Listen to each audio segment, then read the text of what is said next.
ಅದ್ದೂರಿ ಗಣರಾಜ್ಯೋತ್ಸವ ಆಚರಣೆಗೆ ಕಾಫಿನಾಡಿನಲ್ಲಿ ಭರ್ಜರಿ ತಯಾರಿ. 3 ದಿನಗಳ ಕಾಲ ನಡೆಯಲಿರುವ ಫಲಪುಷ್ಪ ಪ್ರದರ್ಶನಕ್ಕೆ ಸಕಲ ಸಿದ್ಧತೆ. ಗಣರಾಜ್ಯೋತ್ಸವದ ಅಂಗವಾಗಿ ನಾಳೆಯಿಂದ 3 ದಿನಗಳ ಕಾಲ ನಡೆಯಲಿರುವ ಫಲಪುಷ್ಪ ಪ್ರದರ್ಶನಕ್ಕೆ ಜಿಲ್ಲಾ ಆಟದ ಮೈದಾನದಲ್ಲಿ ಸಿದ್ಧತಾ ಕಾರ್ಯ ಭರದಿಂದ ಸಾಗುತ್ತಿದೆ.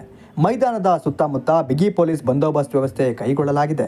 ಜಿಲ್ಲಾ ಆಟದ ಮೈದಾನದಲ್ಲಿ ನಡೆಯುವ ಗಣರಾಜ್ಯೋತ್ಸವದಲ್ಲಿ ಜಿಲ್ಲಾ ಉಸ್ತುವಾರಿ ಸಚಿವರು ಅತಿಥಿಗಳಾಗಿ ಭಾಗವಹಿಸಲಿದ್ದಾರೆ.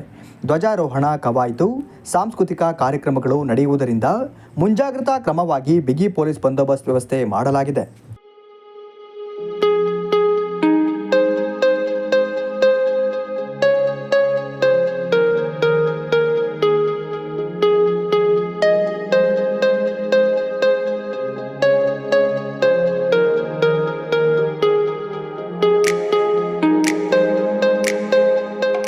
ಜಿಲ್ಲಾ ಪಂಚಾಯಿತಿ ಮುಖ್ಯ ಕಾರ್ಯನಿರ್ವಹಣಾ ಅಧಿಕಾರಿ ಕೀರ್ತನಾ ಅವರು ಜಿಲ್ಲಾ ಆಟದ ಮೈದಾನಕ್ಕೆ ಭೇಟಿ ನೀಡಿ ಸಕಲ ಸಿದ್ಧತೆಯನ್ನು ವೀಕ್ಷಣೆ ನಡೆಸಿದ್ದಾರೆ.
ಒಟ್ಟಾರೆ ನಾಳೆ ನಡೆಯಲಿರುವ ಗಣರಾಜ್ಯೋತ್ಸವಕ್ಕೆ ಸಕಲ ಸಿದ್ಧತೆಯೂ ನಡೆಯುತ್ತಿದ್ದು, ಈ ಬಾರಿ ಗಣರಾಜ್ಯೋತ್ಸವವು ವಿಜೃಂಭಣೆಯಿಂದ ನಡೆಯಲಿದೆ.